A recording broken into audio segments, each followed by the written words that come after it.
ரசம் வாசனையா வரணுமா? இதோ சூப்பர் டிப்ஸ். ரசம் பண்றப்போ அந்த வாசனை தான் வேணும் இல்லையா?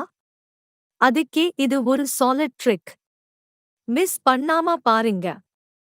ரசம்ல பெப்பர், ஜீரா மசியணும். பவுடர் வைக்காதீங்க.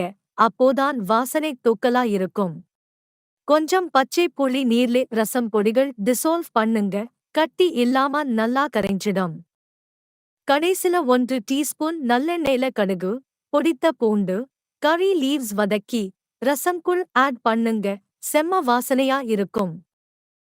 பச்சை கொத்தமல்லி துண்டு துண்டா தூவி மூடி 5 மினிட்ஸ் வச்சா ஸ்மெல் தாங்க முடியாது. அவ்வளவு சூப்பரா இருக்கும். இந்த ரசம் டிப் ட்ரை பண்ணீங்கனா வீட்டுல ஹோட்டல் மாதிரி ஃப்ளேவர் வரும். கண்டிப்பா ட்ரை பண்ணி பாருங்க. டெய்லி சமையலுக்காக சப்ஸ்கிரைப் பண்ணுங்க. குக் டிப்ஸ் மறக்காம உங்கக்கும் ஷேர் பண்ணுங்க.